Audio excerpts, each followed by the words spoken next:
네, 안녕하세요. 해커스 한국사 안지영입니다. 해커스 한국사 능력 검정 시험 심화편 상권 교재 풀고 있습니다. 이제 거의 끝부분에 다다르고 있는데 이번에는 지난 시간에 이어서 지난번에 조선시대 정치 파트 쭉 한번 살펴봤고요.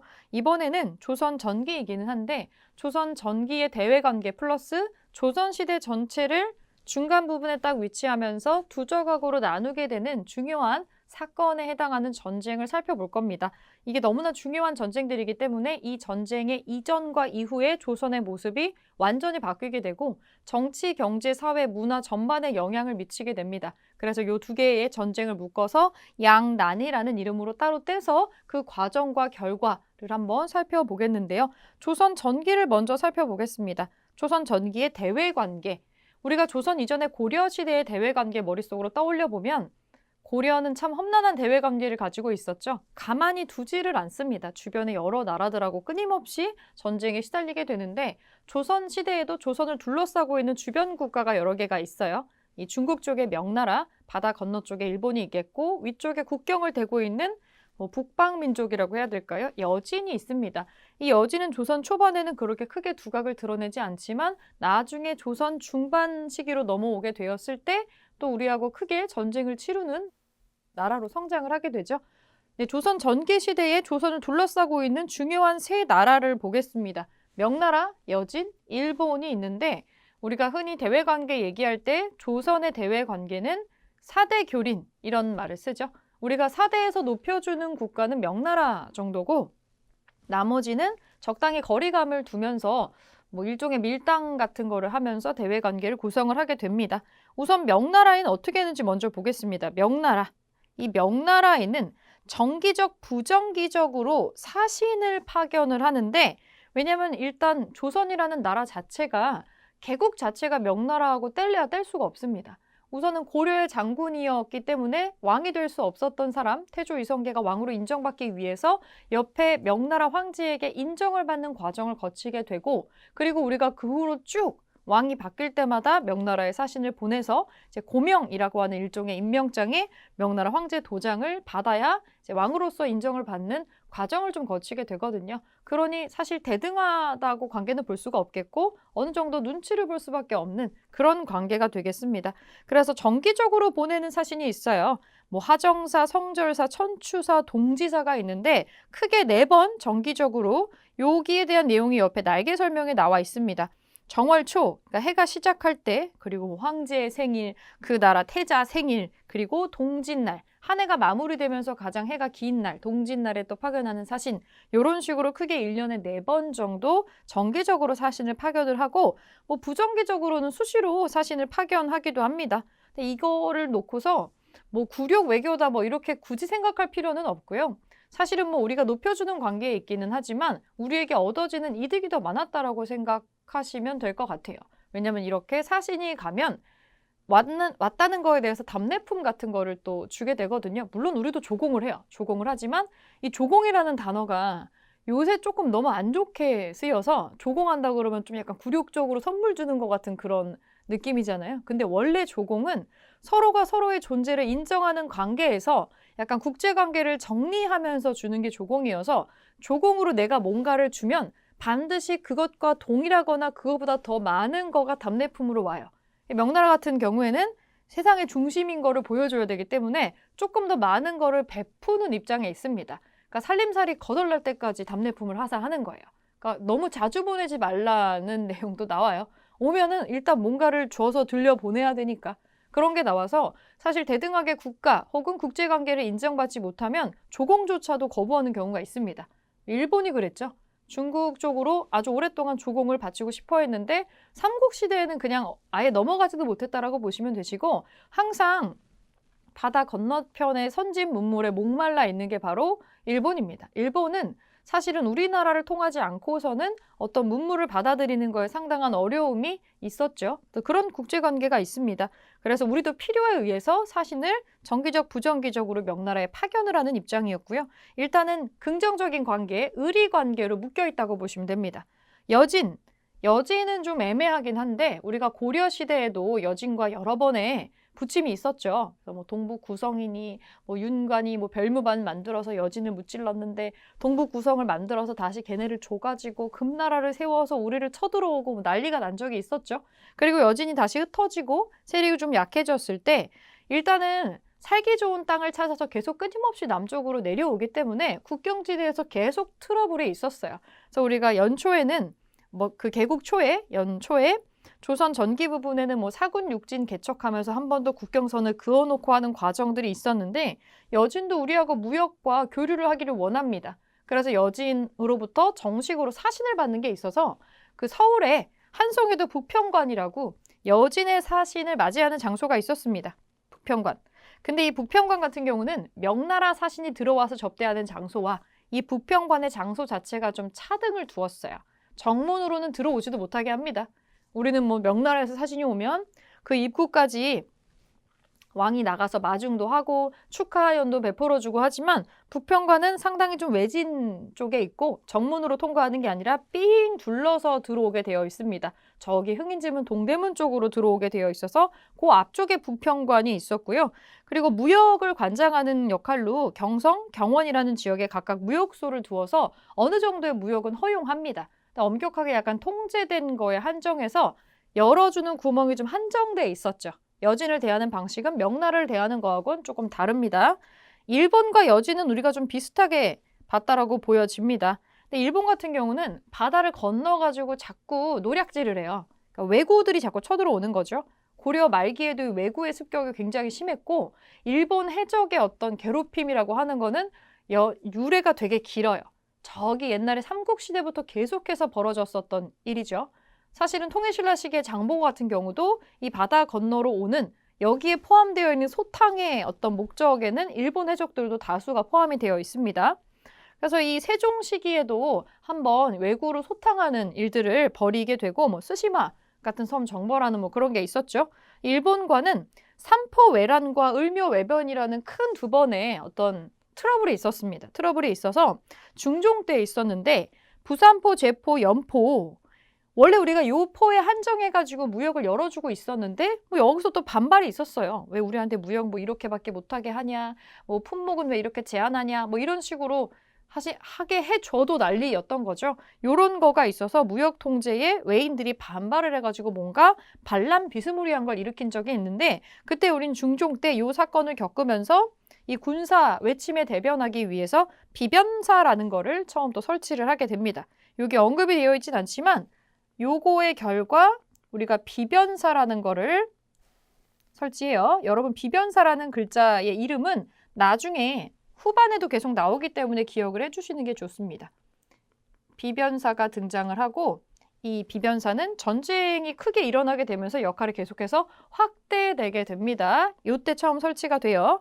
그리고 을묘 외변, 명종 때 일어나는 건데 우리 입장에서는 일본하고 자꾸 트러블이 나니까 무역을 막 대놓고 열어줄 수가 없는 입장이에요. 그래서 무역을 통제를 했는데 여기에 또 반발한 외인들이 침입을 합니다. 좋을래야 좋을 수가 없는 사이가 계속 이루어지는 거죠. 어떻게 보면 여진보다도 사이가 안 좋았던 건 일본이라고 볼 수도 있겠습니다. 그렇게 해서 일어나는 게 이제 외란인데 우리가 임진왜란으로 알고 있는 7년 전쟁, 조선을 절반으로 나누게 되는 1592년에 바로 그 사건. 사실은 임진년에만 일어난 게 아니고 이 전쟁이 거의 7년 정도 일어났고요. 중간에 잠깐 휴전한 적이 있어요. 그래서 이 휴전했었던 시기하고 다시 침략한 시기, 사실은 이 두 개는 좀 분류를 하고 있어서 처음에 벌어진 걸 임진왜란, 두 번째를 정류재란이라고 합니다. 근데 우리는 편의상 그냥 이거 두 개를 합쳐서 임진왜란이다 이렇게 보고 있는 거죠. 자, 임진왜란은 당연히 우리가 있었던 게 아니라 그쪽에서 먼저 쳐들어오죠. 다만 안타까운 건 우리는 이 정도의 전란은 일어난 적이 없어요. 조선이 만들어진 이래로 거의 200년 동안 평화로운 시대가 좀 계속됐고 이 정도 수준으로 작정하고 쳐들어오는 전쟁을 맞이해 본 적이 전혀 없고 우린 준비가 지금 전혀 되어 있지 않아요. 그래서 초반에는 상당한 약세를 보이게 됩니다. 여기 도요토미 히데요시라는 사람이 이제 들어오게 되는 건데 일본 내부의 상황이 좀 복잡하게 돌아가고 있었죠. 도요토미 히데요시가 번잡한 전국시대, 일본판 전국시대를 끝내고 그 수많은 혼란을 끝내고 통일을 하기는 했는데 여러 가지 문제에 봉착을 했던 거죠. 일단 전쟁에 노고가 있었던 사람들에게 논공행상을 할 거리가 좀 필요하고, 그리고 본인에게 완전히 복속하지 않는 사람들과의 트러블을 해결하기 위해서 정계적으로나 뭐 정치적으로나 이 문제를 한 방에 해결할 수 있는 방법, 공공의 적을 만들면서 동시에 뭔가를 획득해 올 수 있는 타국의 존재가 필요했던 겁니다. 그게 조선이었던 거죠. 그래서 조선을 거의 뭐 막무가내로 침입을 하게 되는데 우리는 준비를 전혀 못하고 있었잖아요. 그래서 배 타고 넘어온 왜군이 부산 쪽에 처음에 내려왔을 때 부산진과 동래성이 바로 함락이 됩니다. 거기서 막 목숨을 걸고 싸운 사람들이 있어요. 목숨을 걸고 싸웠는데 결국에 그쪽을 지켰던 사람들이 전체가 전사를 하고 부산을 넘어서 올라옵니다. 부산에서 한성으로 막 진격을 해요. 그러면 오는 길목에 충주가 있어요. 충주를 지나쳐서 올라오게 되거든요. 그 충주 지역에서 그 당시에 일본에도 이름이 알려져 있었던 명장군이 있습니다. 신립장군이 있었어요. 신립장군을 그 당시 선조가 보내서 설마 신립이 지겠어? 약간 이 생각으로 좀 보냈는데 이게 그 유명한 탕금대 전투인데요. 충주 지역의 탕금대에서 신립이 대패배를 하게 됩니다. 이게 좀 미스테리예요. 왜 탕금대에서 했는지 모를 일인데, 왜냐면 탕금대가 그냥 사방이 빵 뚫린 데예요. 왜 거기서 했냐는 거죠. 사실은 충주 지역에서 우리가 유리한 건 여기가 우리 땅이라는 거기 때문에 우리가 알고 있는 지형으로 유도를 했으면은 승산이 충분히 있는데 굳이 넓은 땅에서 작정하고 무장하고 거의 16만 명에 해당하는 군대를 이끌고 들어온 이 일본을 굳이 왜 거기서 맞이했냐는 거죠. 실제로는 저기 문경세제나 이런 산세의 지형을 이용하면 충분히 승산이 있었는데 이 탕금대는 뒤에 강을 놓고 앞에 벌판이에요. 나름대로는 배수진을 치려고 했던 것 같아요. 목숨을 걸고 싸우자 이랬던 것 같은데 이 작전은 실패로 돌아가서 신립 본인도 여기서 전사하게 됩니다. 신립장군까지 죽고 패배했다는 소식을 듣고 선조는 깜짝 놀라서 짐을 싸서 의주로 피난을 가게 됩니다. 일단 바로 의주로 간 게 아니고요. 중간중간 있어요. 처음에 한성 버리고 국경 넘어서, 국경은 아니죠. 위에 한성을 벗어나서 위쪽으로 올라가요. 평양성으로 갔다가 또 개성도 갔다가 그러다가 의주까지 올라가는 겁니다. 평양성도 뺏기게 되거든요. 그러면서 계속해서 위로 피난을 가고 있는 상황이고 선조가 피난 가기 전에 뭐 피난을 갈 수밖에 없는 상황이지만 서울을 또 비워놓을 수는 없잖아요. 수도를 비워놓을 수 없으니까 정부를 두 조로 나누었어요. 분조를 합니다. 분리를 해서 일단 아버지는 피난을 가겠다. 너가 이제 세자로서 여기를 지켜라 라고 하면서 급하게 이제 광해군이 세자가 되어서 이 분조를 책임을 지게 됩니다. 그래서 중앙이 두 개로 나뉘어가지고 왕을 수호하면서 보호하면서 피난 가는 쪽이 있고 광해군은 도망을 다니면서도 일단 기본적으로는 전투에 임하는 상태가 된 거죠. 어떻게 보면 사람들 입장에서도 나중에 선조가 별로 인기가 없었던 게 목숨 걸고 자기들하고 같이 이제 싸우면서 뒹굴러준 광해군이 좋지 자기 살겠다고 도망간 임금이 이쁘게 보이지는 않았겠죠. 뭐 이런 트러블들이 나중에 생기게 돼요. 그리고 우리는 육지에서는 그냥 다 박살이 나고 있었는데 유일하게 승전 소식이 이제 들려오기 시작합니다. 이제 의주로 피난 가고 난리가 났던 시점에 바다에서 승리 소식이 들려오기 시작해요. 왜냐하면 여기에서 전쟁이 조금씩 길어지는 양상을 보이고 있는데 바다를 통과해서 뭐 여러 가지를 공급을 해야 되는 상황이 있었거든요. 근데 그 바다에서 수군을 지키고 있었던 게 우리가 잘 알고 있는 이순신 장군이 되겠고 옥포해전, 사천해전, 한산도 대첩 등등등 여러 가지 승전 소식이 들려오게 됩니다. 20번이 넘는 전투를 했는데 다 승리를 한 것으로 유명하죠. 왜냐하면 유일하게 이것을 준비한 사람이 이순신 장군밖에 없기 때문이에요. 바다에 수군을 맡고 있었던 이순신은 언젠가 바다 건너쪽으로 넘어올 수도 있겠다라는 생각을 하고 이미 거북선을 제작을 하고 훈련을 마쳐 놓은 상태였고요. 거북선이 완성되고 약 보름도 안 되는 시점에 그때 이제 침략을 당하게 돼요. 그러니까 유일하게 준비된 군대가 수군이었던 거죠. 어떻게 보면 천만다행이기도 하고 그리고 이제 이 여러 가지 첫 번째 전투, 두 번째 전투 여러 가지 승리한 전투가 있지만 우리가 이제 임진왜란의 3대 대첩으로 꼽는 전투들이 있어요. 그 중에 하나가 이 한산도 대첩입니다. 크게 이겼으니까 이렇게 하겠죠. 학이 날개를 펼친 모습으로 적을 포위하는 전법으로 승리했는데 이게 원래는 이 숫자가 많은 데에서, 그리고 원래는 육지에서 하는 전법이어서 이걸 보고서 일본의 어떤 수군들은 요걸 좀 우습게 봤다고 해요. 그러다가 큰 코를 다치게 된 거죠. 뭔가가 일본이 원했던 방향으로 돌아가고 있지가 않아요. 갑자기 난데없이 수군의 어떤 활약이 있게 되고, 그리고 우리나라 사람들이 처음에는 갑자기 두들겨 맞아가지고 정신을 좀 못 차리는데, 나라가 위험할 때마다 스스로 일어나는 사람들이 있어요. 이게 우리 역사에 반복되는 특징 중에 하나인데, 의병의 존재가 여기서 등장을 합니다. 정식 군인이나 뭐 이런 거는 아니에요. 그냥 일반인입니다. 그런데 나라를 지키기 위해서 일어난 사람들이 있는 거죠.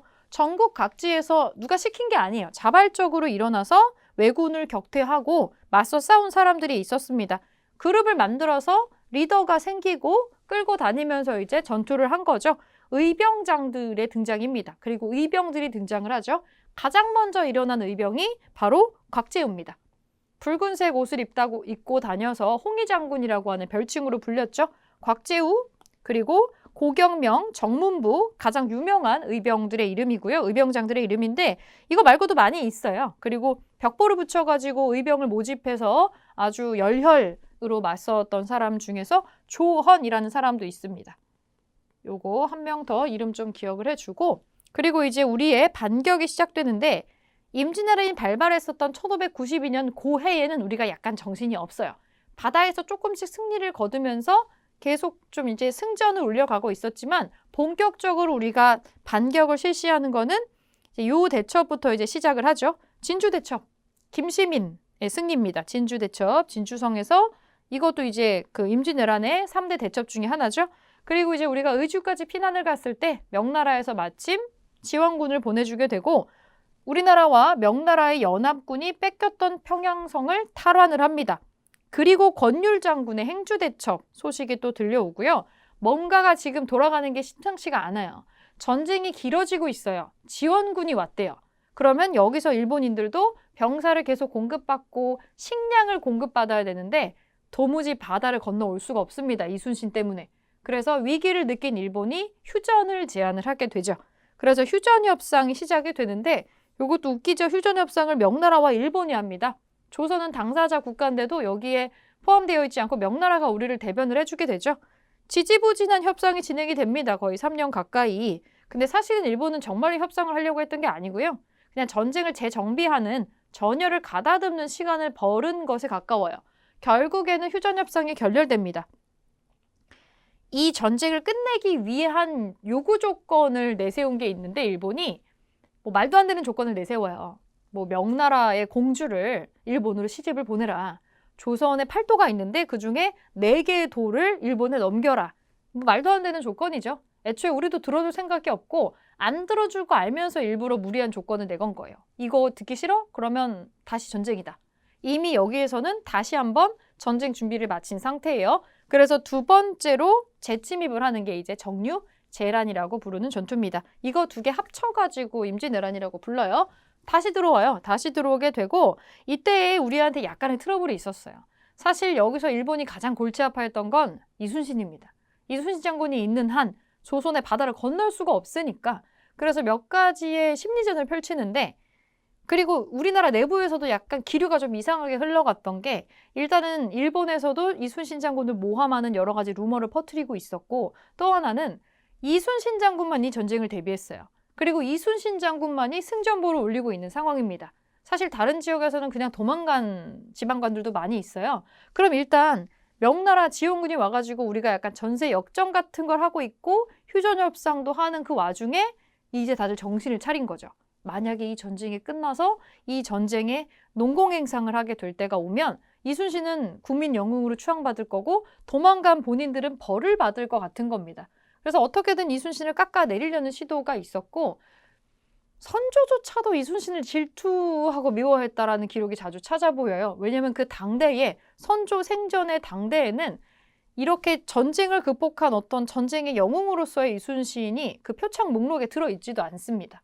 그러니까 실제로는 상당한 불명예를 얻고 인정을 받지를 못했었던 거죠. 그러면서 이 루머에 시달리고 왕의 명령에 뭐 불복을 했다 뭐 이런 식으로 말도 안 되는 죄가 뒤집어 씌워져서 결국에는 이 수군을 이끌었던 자리에서 쫓겨나서 한양으로 압송돼서 고문당하고 벌받고 하얀색 옷 입고 일반 병사랑 똑같이 훈련하면서 걸어서 내려가는 백의종군 같은 거 합니다. 그렇게 이순신의 자리가 비어 있을 때 원균이라는 사람이 이순신의 수군을 대신 맡으러 내려갔는데 뭐 이 사람 수군 하나도 모르는 사람이죠. 요때 바로 정류재란이 터지면서 원균이 대규모 일본 해군을 맞서서 싸우게 되는 겁니다. 당연히 이제 깨박살이 났죠. 이순신이 없다라는 사실을 알고 신나게 밀고 들어오게 되고 칠천량이라고 하는 곳에서 해전을 벌였는데 완패합니다. 완패. 우리 수군은 완전 와해됐고요. 여기에서 12척의 배가 남았죠. 그리고 선조가 깜짝 놀래가지고 부랴부랴 다시 이순신을 삼도 수군 통제사로 보냈지만 이미 뭐 12척밖에 없는데 사실 그거는 뭐 죽으러 가라는 거랑 똑같죠. 나중에는 현실적으로 수군을 유지하는 거 불가능하다고 판단하고 이순신에게 지령이 또 내려가는 게 육군에 그냥 합류해라 라고 들어가는데 그때 이순신이 바다를 포기하면 안 된다. 신에게는 아직 12척의 배가 남아 있습니다. 그 편지를 써서 어떻게든 해보겠다라고 하게 되는 겁니다. 그리고 나서 하는 것이 바로 영화로도 유명하죠. 명량해전이 되겠습니다. 실제로 12척의 배와 주변에서 민가에서 끌어온 한 척의 배를 합쳐가지고 13척의 배로 이순신이 대승리를 벌이게 되죠. 머리를 잘 썼죠. 우리나라 바다의 흐름을 잘 알고 있었고 대규모 일본 부대를 정식으로 맞닥뜨리면 아무래도 힘들어요. 그래서 협곡으로 유인을 한 거죠. 입구가 좁은 지역으로 유인을 해서 물살이 바뀌는 시간대를 조절을 하고 그래서 명량해전을 승전으로 이끌 수가 있었습니다. 이렇게 되면서 그 전투에서 패퇴해서 도망가면서 일본인들이 망연자실해서 조선의 바다마저도 이순신을 돕는다. 거의 뭐 바다의 신으로서 알려지게 됩니다. 그래서 전 세계에 유명한 해군을 보유하고 있는 영국이라던가 이런 나라의 해군 교과서나 책에 이순신이 등장을 해요. 여러 가지 대첩들 있죠. 여기 한산도니 명량이니 이런 것들이 언급이 되면서 바다를 굉장히 잘 알고 활용하는 아주 이상적인 수군의 리더로서 이순신이 등장을 하게 됩니다. 심지어 일본 해군 제독 같은 이런 사람들도 이순신을 존경한다고 얘기를 할 정도죠. 그 정도로 좀 유명세를 떨치게 되는데 바다를 뚫을 수가 없네요. 바다를 뚫을 수가 없고 이순신의 재등장으로 인해서 바다도 막히고 의병이 활약하고 연합군에게 패퇴당하는 상황이 연결이 됩니다. 그 와중에 이 전쟁을 일으킨 장본인이었던 도요토미 히데요시가 사망을 하게 됩니다. 대장이 사망한 거죠. 왜군은 멘붕이 와서 이제 급하게 철수를 하게 되는데 철수하는 왜군을 쫓아가서 전투를 한 게 마지막 노량해전입니다. 노량해전인데 여기에서 이 마지막 전투에서 이순신이 총탄을 맞고 사망을 하게 되죠. 근데 이 노량해전의 끝으로 노량해전의 승리를 끝으로 공식적으로는 전쟁이 마무리가 되어서 우리가 이긴 전쟁으로 마무리되어 가지고 끝나게 됩니다. 중요한 건 이 오랜 긴 전투의 과정이라기보다 이 전투 이후에 우리가 일본과 어땠냐라는 거 그거 문제로 출제가 되는 것들이 있습니다. 그럼 우리는 이 전쟁 이후로 일본과 관계를 끊었냐 다시 연결했냐 뭐 이런 것들이 나오는데 뭐 우리 입장에서는 하기 싫죠. 뭐 좋을 게 있다고 일본이랑 관계를 유지를 하겠어요. 근데 일본 입장에서는 여기서 외교 관계가 단절이 되면 선진 문물을 들여올 수 있는 통로가 그냥 아예 루트가 끊어지는 거예요. 끊임없이 요청을 하는데 우리 입장에서도 전쟁을 그렇게까지 심각하게 겪고 나서 다시 뭐 좋은 관계로 사신을 오고 가기가 사실 쉽지가 않은 문제입니다. 우리는 이때 나라가 거의 망할 뻔했거든요. 국토에 뭐 밭이 다 없어지고 국민의 거의 5분의 1에 가까운 숫자가 죽고 어마어마하죠. 그런데도 어쨌거나 지속적인 요청이 있었고 또 다른 전쟁을 원하지 않았던 것도 있어요. 그래서 우리가 또 한 수 접어주고 관계를 개선해 나가게 되는데 외란 이후 일본과 국교를 재개하게 되는 과정이 지금 보이는데요. 사실은 기후약조 이전부터 사신이 오고 간 게 있어요. 가끔 선지에 나오기는 하는데 여기 하나 끼워 넣어서 우리가 기억을 해보면 아직 아직 선조가 있을 때입니다. 광해군 즉위 직전에 선조 시기에 물론 다시 관계를 재개하는 건 매우 어려운 일이었지만 그 회답 겸 쇠환사라는 게 있어요. 회답 겸 쇠환사. 이제 뭐 화해를 하고 다시 얘기를 하면서 포로로 잡혀간 우리나라 사람들이 있잖아요. 그 사람들을 데리고 오는 역할을 하는 사신단, 사절단이 구성이 된 거죠. 그때 이제 스님 유정대사라고 있었죠. 유정 스님이 갑니다. 유정 스님이 가서 3,000명 정도의 우리나라 포로를 다시 돌려받아가지고 돌아와요. 이게 선조 시기의 일이고요. 어려운 선택이었겠죠. 하지만 이런 걸 통해서 우리가 한정적으로 다시 이 길을 열어주는 방향으로 좋은 쪽으로 일본과 소통을 다시 시작을 합니다.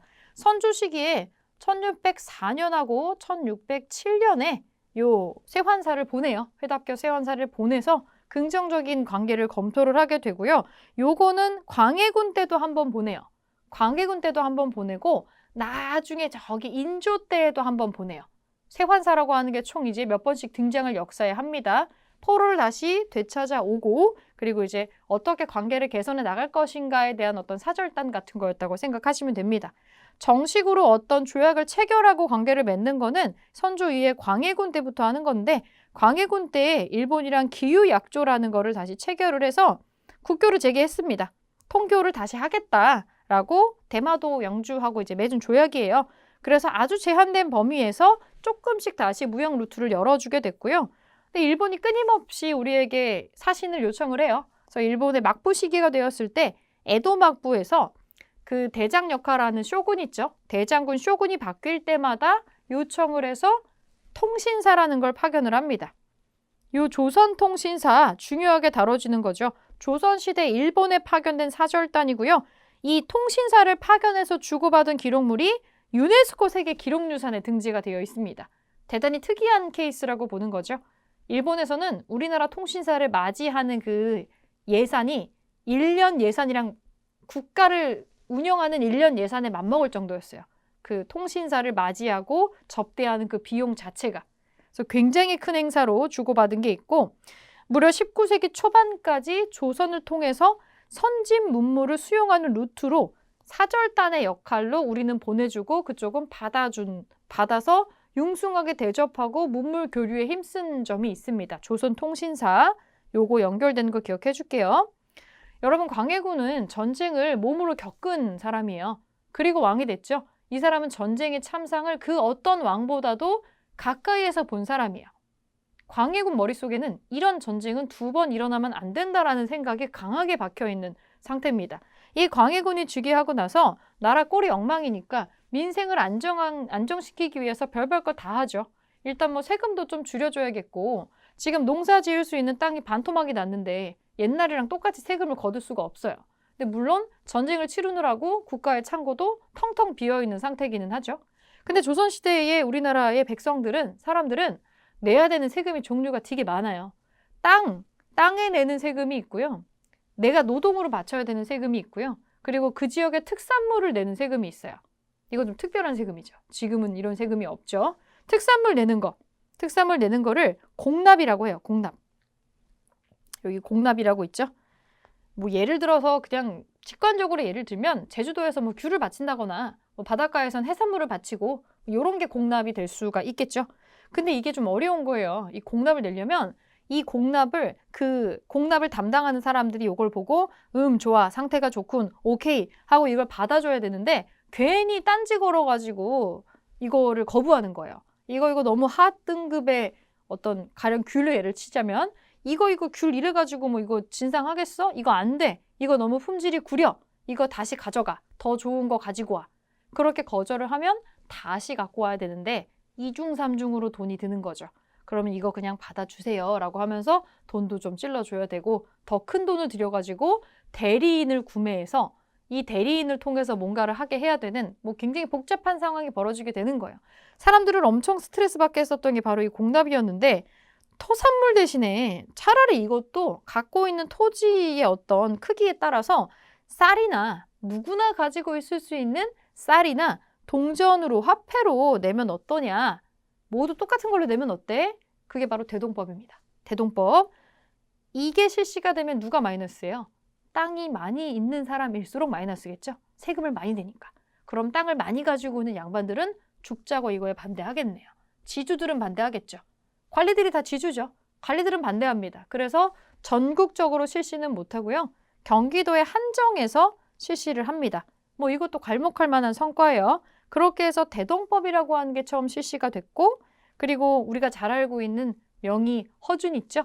허준이 우리나라 전통 한의학을 싹 정리해서 동의보감을 요 시기에 완성합니다.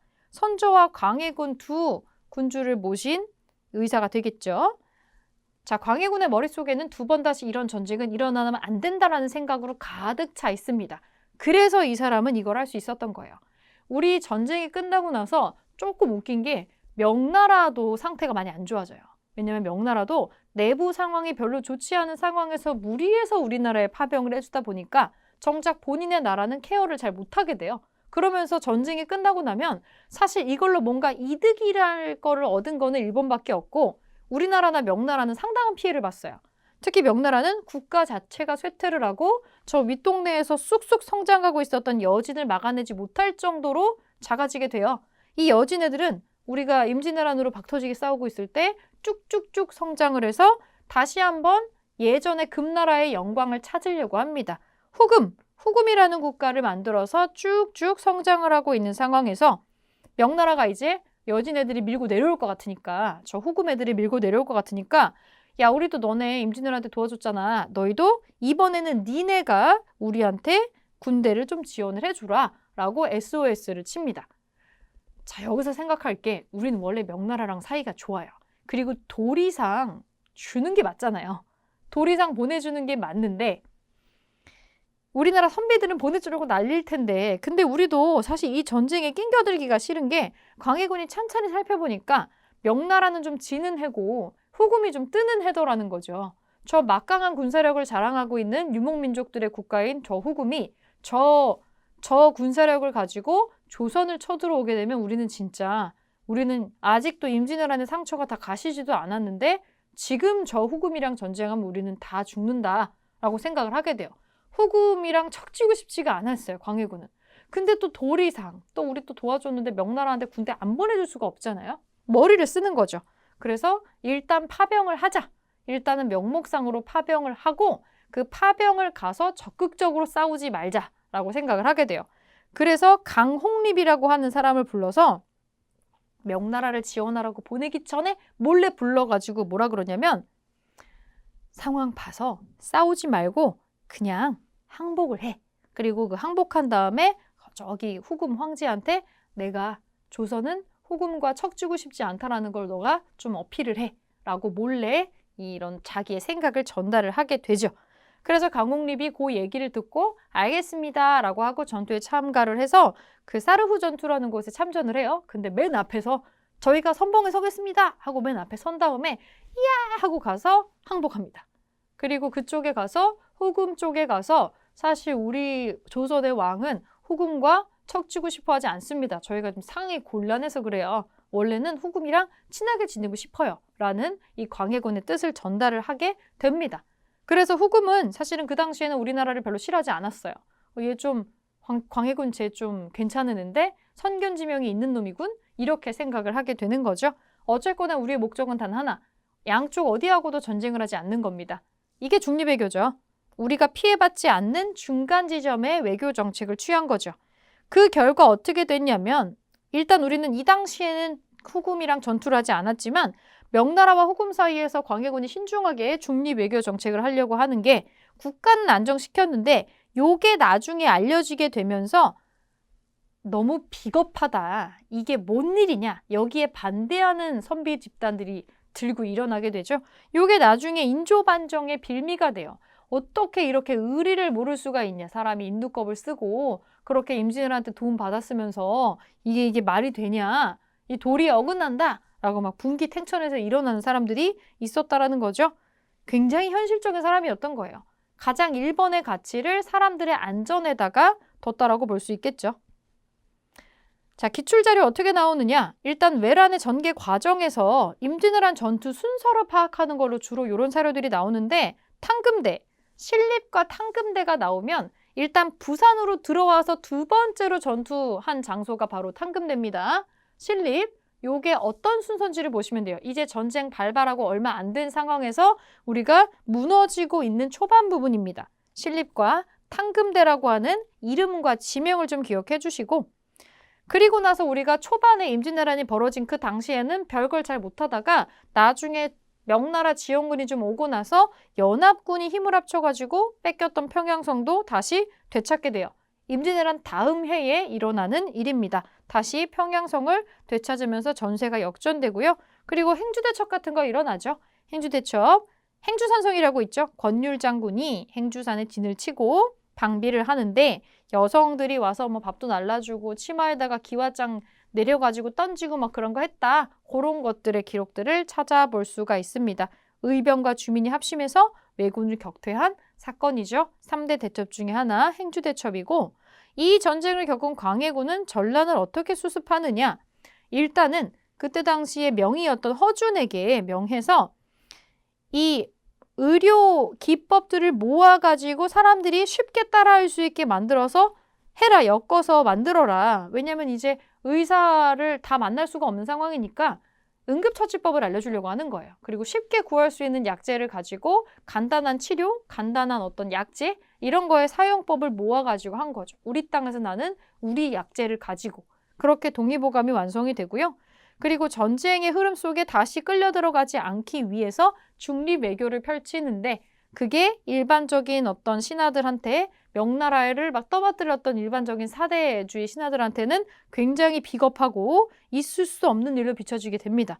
그래서 요거가 알려지고 나서는 강홍립이랑 김경서를 비난하는 상소가 막 빗발치고요. 힘껏 싸우다 죽지 않고 도리어 투항을 청하여 적의 뜰에 무릎을 꿇었으니 이 무슨 창피한 짓이냐라고 얘기를 하고 있죠. 청컨대 강홍립과 그 부관의 가족들을 모조리 잡아서 구금하라, 벌을 주어라 라고 얘기를 하고 있습니다. 강홍립이 무슨 죄인가요? 왕이 시키는 대로 한 것뿐인데 그래서 상황이 광해군에게 매우 안 좋게 돌아가고 있는 상황이네요. 그렇게 해서 어떻게 진행이 되느냐? 임진왜란이 그렇게 진행이 되죠. 임진왜란이 끝나고요. 어떻게 되느냐? 이 전쟁 뒤에 광해군의 이런 중립외교를 안 좋게 본 사람들이 있었죠. 그 중에서는 이제 광해군 자체에 불만을 가진 집단들이 존재를 하게 되고 나중에 결국에 이것이 반정의 빌미로서 사용이 되게 되는데 사실 요것만 있었던 건 아니에요. 여기 보이죠? 인조반정. 자, 그러면 어떤 식으로 일이 진행이 되느냐? 임진왜란이 끝나고 나서 광해군이 즉위했던 그 시점에 인조반정이 일어나는 배경. 바로 앞에 있었던 중립외교, 도저히 우리는 이거 납득할 수 없다. 광해군의 중립외교에 대한 어떤 거부감, 그리고 광해군의 어떤 실정, 패모살제, 어머니를 패하고 동생을 죽였다라는 거죠. 이것만 보면은 완전 패륜이에요. 유교국가에서 일어날 수가 없는 일입니다. 자, 패모살제. 계모였던 임목대비를 폐위시키고 그 임목대비의 아들이자 이복 동생이었던 정식 왕자였던 영창대군을 유배를 보내서 사망에 이르게 한 것. 이것을 죄명으로 물고 있는데 뭐 실제로 광해군이 죽이라고 한 건 아니고요. 그냥 광해군을 밀어주고 있었던 세력에서 어쨌든 광해군은 후궁의 아들이고 영창대군은 왕비의 아들이니 나중에 영창대군이 장성하게 되면 이게 정통성에서 분명히 문제가 될 거다라고 보고 이제 죽인 거죠. 그때 사망했을 때 영창대군의 나이가 8살밖에 되지 않았어요. 그리고 그 누구도 죄 없는 진짜 왕자의 몸에 손을 대려고 하지 않았기 때문에 영창대군의 죽음의 과정이 굉장히 끔찍했죠. 뭐 목을 졸라서 죽이거나 막 이러지를 못했고요. 그 유배간 지역에서 방에 가두고 밖에서 문을 잠근 다음 계속해서 불을 떼서 쪄 죽습니다. 타 죽은 게 아니라 밖에 안에가 공기가 너무 뜨거워지고 증기가 올라가면서 그런 걸 증살이라 그래요. 증살. 쪄 죽은 거예요. 8살짜리 꼬맹이가. 밖에 못 나오고 안에 또 얼마나 뜨거웠겠어요. 엄청난 화상과 숨막힘 속에서 고통스럽게 사망을 한 것으로 보입니다. 그 영창대군의 친어머니가 임목대비인데 너무 이상한 그림이잖아요. 임목대비 입장에서는 내 아들을 그렇게 끔찍하게 죽인 희대의 살인마가 법적으로 내 아들인 셈이에요. 말도 안 되는 거죠. 이게 안 되잖아요. 광해군 생각에도 저 사람과 나는 도저히 돌이킬 수 없는 강을 건너온 것 같아요. 그 주변에서는 쟤도 죽여야 된다고 난린 거죠. 저 역적으로 몰렸던 영창대군의 친어미 아니냐. 죽여야 된다. 화근은 남겨두면 안 된다. 근데 또 유교국가에서 아무리 친엄마가 아니어도 어떻게 엄마를 죽일 수가 있어요. 엄마를 패하고 죽이고 하는 건 안 되겠죠.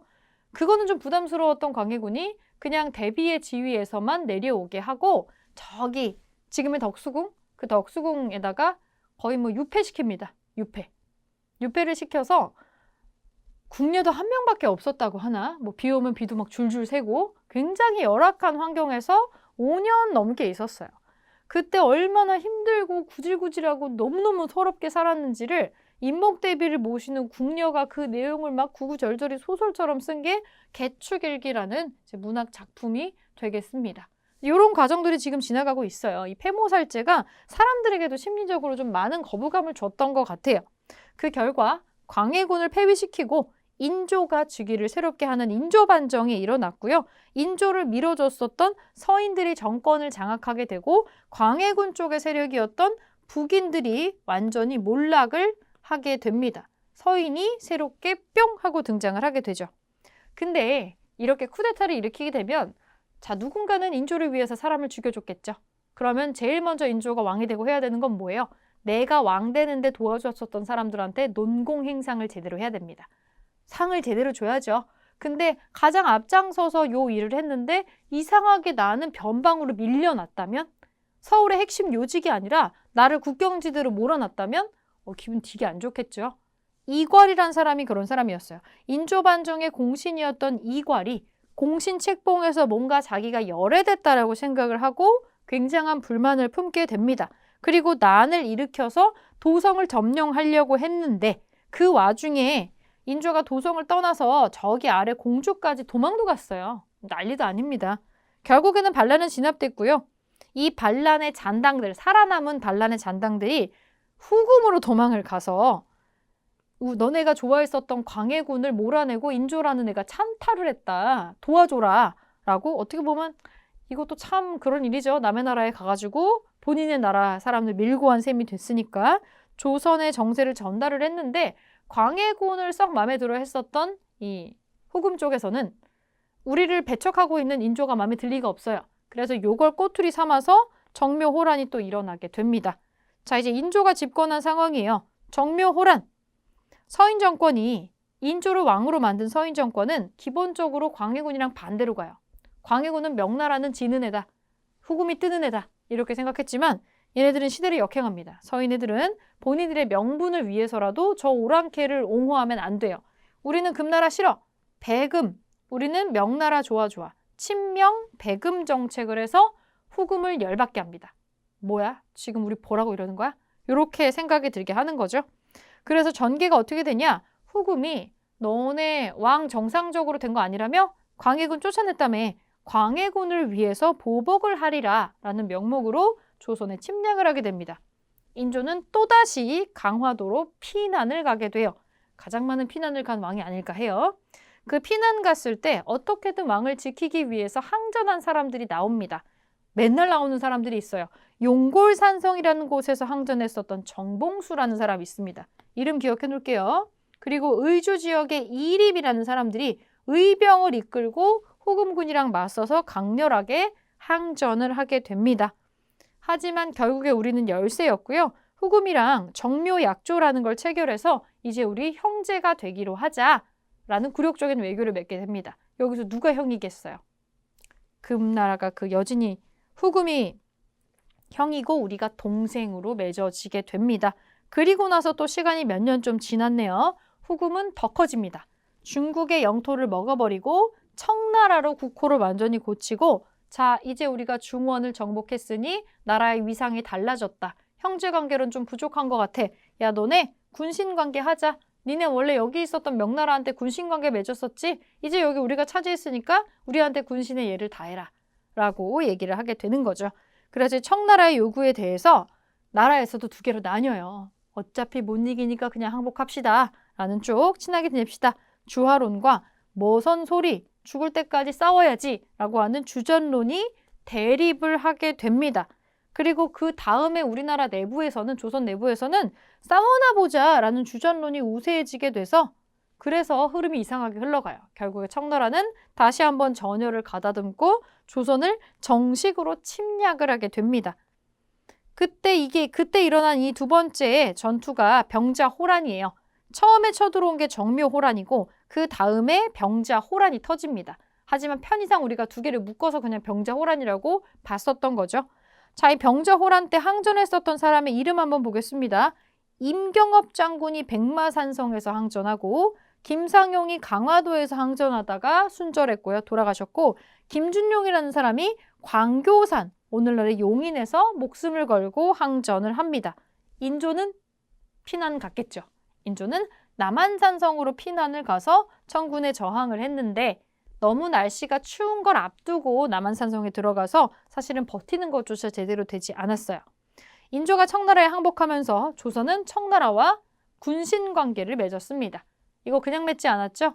너 나와, 인조 나와 해가지고 청태종이 친히 삼전도에서 의자 높이 앉아있고 그 아래쪽으로 와서 머리를 땅에다가 박으면서 9번 절하게 하죠.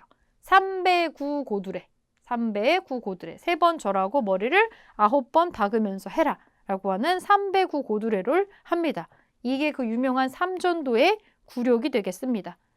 이 전쟁 뒤가 더 가관이죠. 이 전쟁 끝나고 나서 우리나라 1번, 2번 세자를 인질로 끌고 갑니다. 소현세자, 복림대군, 청해 볼모 인질로 끌려가게 되고 일단 저기 경상도 끄트머리부터 그냥 이렇게 긁어서 올리는 것처럼 우리나라에 매우 많은 사람들을 노예로 끌고 갑니다. 이때 병자호란이 끝나고 나서 청나라의 노예로 끌려간 사람들이 많게는 60만 명 정도 된다고 추산해요. 임진왜란 때 죽은 사람의 숫자보다 큽니다. 그래서 이 전쟁이 좀 두루두루 안타깝고 잔혹하게 평가를 받는 전쟁인 거예요. 그리고 호란 이후에 관계라고 할 것까지 있나요? 우리는 청나라에 일단 겉으로는 굽신굽신하고 있는 상태죠. 하지만 우리 내부에서는 복수심에 불타서 이 다음에 효종이라는 사람, 소현세자가 갑자기 죽고 둘째 아들 복림대군이 그 인조의 둘째 아들 복림대군이 효종으로 즉위를 하는데 이 효종도 저기 인질로 끌려갔다 오는 사람이거든요. 북벌 추진하자. 우리도 할 수 있다. 라고 하면서 서인을 중심으로 하는 어떤 새로운 군부대까지 창설을 하면서 청나라의 치욕을 갚자라고 하면서 북벌전쟁을 준비합니다. 어영청을 중심으로 청에 대한 치욕을 갚자고 하는 북벌이 추진되고 근데 결국에는 한 번도 북벌하지 못했어요. 심지어 북벌을 못한 정도가 아니라 효종 때 청나라가 요청을 해서 군대를 파병을 해주게 되고요. 요 파병 나간 사람들이 나선정벌에 참여를 하게 됩니다. 그리고 여기서 굉장히 뛰어난 조총 실력을 뽐냈다라고 되어 있습니다. 그리고 시간이 또 한참 지나요. 한참 지내고 나서 숙종 시기가 되면요. 사실은 전쟁 끝나고 나서 청나라하고 우리가 맺은 조약에 이런 게 있어요. 우리에게 군신의 예를 다하는 어떤 약속의 징표로서 이 성벽의 벽돌 같은 거 수리하지 말 것. 전쟁으로 망가진 성벽을 수리하지 마. 굉장한 뭐라고 해야 될까요? 참견의 끝판왕이죠. 그런 식으로 되게 되는데 국경 문제가 많이 있었어요. 이 후금 지역이 우리랑 위쪽에 국경을 대고 있다 보니까 이 국경을 간도 지역을 어디부터 어디까지를 우리나라 걸로 하고 어디부터를 여진 걸로 할 거냐, 후금 걸로 할 거냐, 청나라랑 어떻게 할 거냐라는 국경 분쟁이 발생을 했을 때 숙종이 양국의 대표를 파견해가지고 백두산을 답사를 한 다음에 국경을 확정하고 거기에 자 여기 안쪽부터는 우리 땅이야 라고 정계비를 건립을 한 것도 있습니다. 그리고 특이한 건 청나라에 매우 발전된 문물을 배우자라는 사람들이 생겨났어요. 그게 북학론입니다. 적극 수용하고 배우자라고 하는 사람들이 나오게 됐다라는 거죠. 북학론. 그래서 요거 글자의 이름이나 이런 거 익숙하게 기억을 좀 해주시고요. 자, 인조반정과 이괄의 난은 좀 헷갈려서 이렇게 헷갈리게 나올 수가 있어요. 인조반정은 광해군을 패해서 다시 왕자로 만든다. 라는 내용이 나오면 요거 광해군에 관련된 내용이구나. 인조반정이 일어나게 된 배경이구나. 기억해 주시면 되고 이괄의 난은 뭐냐면 인조가 이미 왕이 되고 난 다음에 어떤 특정한 부분에 불만을 품고 일어난 운동이라고 보시면 되겠습니다. 공식 책봉에 불만을 품은 이괄이 반란을 일으켰다라고 지금 여기 나오죠. 병자호란은 최명길, 오랑캐, 강화, 남한산성 이런 글자를 봤을 때 충분히 추정할 수 있게 나와 있고요. 삼전도의 굴욕도 마찬가지입니다. 용골대 등이 왕을 인도해서 들어가 단 아래의 북쪽을 향해 자리를 마련하고 왕에게 나아가기를 청하였다. 왕이 3번 절하고 9번 머리를 조아리는 예를 행했다. 309 고드레가 되겠죠. 그리고 시간이 좀 지나서 숙종 시기가 되면 백두산 정계비라는 거를 국경을 확정하면서 지은 기록이 나와요. 간도 지역을 두고 청나라하고 우리가 국경 분쟁이 좀 자주 발생을 하거든요. 그래서 백두산 정계비는 백두산에 이르렀을 때 어디부터 어디까지가 우리 땅 안쪽이라고 할까? 이런 걸 지금 정리를 한 거예요. 그래서 그곳에 경계를 정하고 돌을 깎아서 비석을 세웠다고 되어 있습니다. 자, 이로는 마지막 파트입니다. 그러면 이 양 난 이후에 이거 이후에 뭐가 바뀌었냐는 거죠. 한번 보겠습니다. 비변사라고 하는 군대를 관장하는 임시 기구가 아주 강력해집니다. 삼포외란을 계기로 중종 때 원래 설치가 됐었는데 중종 때 임시 기구로 설치가 됐었는데 상설화가 됐어요. 상설화. 이것도 을묘 외변을 계기로 독립된 정식 관청에서 상설 기구화되었다. 을묘 외변. 이것도 명종 때 또 있었던 외변이 되겠죠. 삼포외란, 을묘 외변 요 두 가지 사건을 겪으면서 상설 기구화 되는 게 있고 그리고 나서 여기에서 멈추지 않고 최고기구로 한 번 더 업그레이드합니다. 자, 임진왜란 이후에 비변사의 조직, 기능 계속 커져요. 모든 정무를 총괄을 해버려요. 의정부를 넘어섭니다. 그리고 나중에 조선 후반이 되면 국정 최고기구로 자리를 잡게 되고 여기에 외척이나 세도정치 가문이 몰려서 들어가게 되면서 이제 엉망진창이 되는 거죠.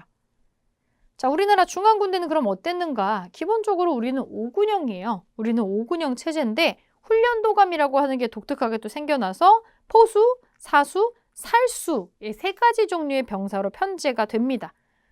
이전에는 훈련도감 같은 게 없었어요. 이 훈련도감의 특징은 이전까지의 우리의 중앙군은 평소에는 농사 짓다가 급하면 군인이 되는 케이스였는데 지금 훈련도감은 직업군인입니다. 급료를 받는 상시로 군인의 역할만 하는 상비군이 되는 거예요. 그런 특징이 있어요.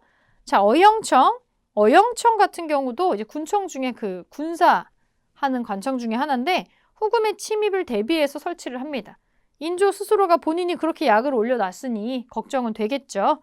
그래서 후금의 침입에 대비해서 설치가 되고 효종 때 수도 방어 플러스 북벌 담당으로 강하게 성장을 한다라고 보여집니다. 그리고 나서 총룡청이 또 하나 설치되는 거의 똑같이 인조 시기의 일이죠. 이궐이 난을 진입한 다음에 추가로 설치가 됐고요. 경기 지역의 소고군이 여기 안쪽에 배치가 됐고 북한 산성을 중심으로 경기 북부 위쪽 지역의 수비를 담당을 합니다. 자, 인조 때 만들어진 수어청, 정묘호란 이후에 남한 산성을 중심으로 경기 남쪽의 수비를 담당했었던 곳입니다. 자, 그리고 숙종 때 완성된 금위영은 국왕을 호위하고 왕을 보호하고 수도를 방어하는 기능을 담당하면서 기병, 보병으로 구성을 하고 있습니다. 이걸 설치하면서 5군형 체제가 다시 한번 이제 완성이 깨끗하게 되는 거죠. 그럼 지방군은 어땠냐면 재승 방략 체제에서 진관 체제로 복구되었다라고 나옵니다. 진관 체제라는 단어만 좀 기억해 주시면 될 것 같아요. 자, 소고군 양반에서 노비까지 전체 계층으로 구성된 지방군이고 평상시에는 그냥 생업에 종사를 합니다. 그러다 뭔가 사고 났다라고 하면은 전투에 동원이 되는 그런 수준으로 가는 거죠. 그런 수순으로 넘어갑니다. 자, 옆에 기출 자료를 보고 밑에 하단 문제 풀겠습니다. 자, 비변사의 확대. 이거 처음 설치된 게 중종이라는 점 기억하셔야 됩니다. 중종 때 삼포외란이 터져서 이 계기로 설치가 됐고 한 번 더 외란을 겪으면서 을묘 외변을 겪으면서 상설화가 되었어요. 그리고 두 번의 이 큰 전쟁을 거치면서 국정을 총괄하는 기구로 크게 발전을 하게 됐죠. 비변사. 나중에는 기능이 전부 다 몰려가지고 다른 부서가 해야 되는 일까지 권한까지 전부 다 가져가게 돼요. 그런 식의 어떤 폐단이 보이게 됩니다. 이걸 비변사의 확대, 비대 뭐 여러 가지 용어로 배우셨을 겁니다. 그리고 중외의 모든 군국 기무의 모두를 관장한다. 도제조는 현임과 전임 의정이 겸하고 제조는 정원의 제한이 없으면 임금에게 보고하여 명한다. 대제학은 당연히 겸직한다라고 또 되어 있습니다. 비변사 관련된 건데 군국 기무의 모든 것을 관장한다. 이 부분이 중요한 점이 되겠죠. 비변사는 임진왜란 이후에 국가의 중요 관리들로 구성되어 있어서 확대됐다. 그리고 군사 문제를 넘어서서 국가 정무를 다 총괄을 하게 되면서 국가의 최고기구로 일대 변신을 꾀하게 됩니다. 그리고 중앙군대도 마찬가지예요. 중앙군 오군영 중에 제일 먼저 설치가 된 게 훈련도감인데 여기 보면 이제 우리나라 군인들이 좀 유명무실하다라는 게 증명이 되었으니까 이걸 보강하는 방식으로 좀 나와요. 자, 급료를 받는 상비군, 오군영 중에 가장 설치된 가에 해당하는 거. 이런 식으로 요게 이제 훈련도감이다라는 거를 알아내는 과정이 나오고 힌트가 되는 게 지금 형광펜 쳐져 있는 부분이거든요. 이 훈련도감은요. 삼수병이라 그러죠. 조총 쏘는 포수, 활 쏘는 사수, 창과 칼 쓰는 살수의 삼수병이 모여가지고 만들어지게 됩니다. 그리고 이게 직업이죠. 돈을 받는 일종의 상비군의 형태로 들어가게 됩니다. 훈련도감. 자, 밑에 약식 문제들 한번 풀어보겠습니다. 182쪽 아래에 다음 설명에 맞으면 0표, 틀리면 X표 하세요. 먼저 풀어볼게요. 임진왜란 권율이 진주성에서 왜군에 승리하였다. 진주성에서 한 거는 김시민이죠. 아닙니다. 이괄의 난은 광해군의 패모살제에 반발해서 일어났다. 이름이 비슷하긴 하지만 광해군을 몰아내고 반발해서 일어나는 거는 인조반정입니다.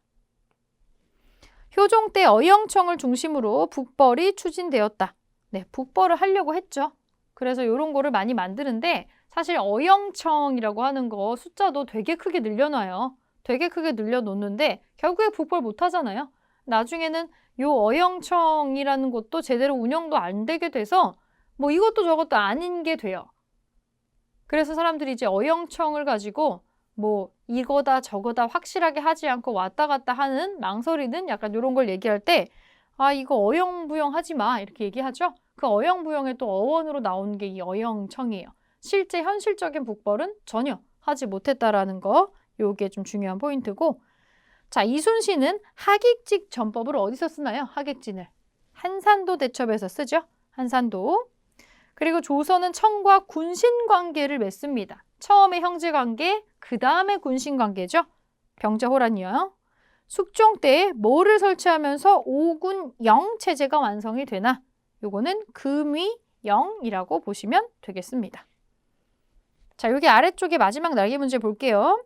선조의 의주 피난 이후의 사실은 조명연합군이 평양성을 탈환하였다. 요거죠. 의주 피난하고 나서 명나라 연합군이 이제 들어오니까 지원군이 들어와서 평양성 다시 되찾았어요. 송상현이 동래성 전투에서 항전하는 거는 이 임진왜란 발발 직후의 일입니다. 자, 광해군의 재위 시기의 사실은 허준이 동의보감 편찬한 거 맞네요. 영정법이 실시되는 거는 광해군 뒤에 왕이 되는 인조입니다. 인조. 자, 정묘호란에 대한 설명은 정봉수가 용골산성에서 항전하였다. 이름이 조금 낯설지만 요게 맞고요. 외적의 침입에 대비하고자 비변사가 처음 설치되었다. 이거는 이 삼포 외변 이런 거를 겪고 나서 삼포에서 뭔가 일본과 트러블을 겪고 나서 중종 때 처음 설치하는 겁니다. 요거는 자 효종의 업적 나선정벌의 조총부대 파견했죠. 원래는 북벌하려고 만든 조총부대였는데 오히려 도와준 셈이 돼버리기는 했네요. 자 청나라와 청과의 국경을 정하는 백두산 정계비를 세웠다. 네, 어디부터 어디까지가 우리나라 땅이고 너네 나라 땅인지를 정리하는 비석을 세웠다라는 거죠. 요거는 숙종입니다. 요렇게 기억을 해주시고 지금 이제 양란, 대외관계하고 양란 부분 이론 문제 정리했고요. 다음 시간에 요 개념 문제를 활용을 해서 기출문제 어떻게 나왔는지 풀어보겠습니다.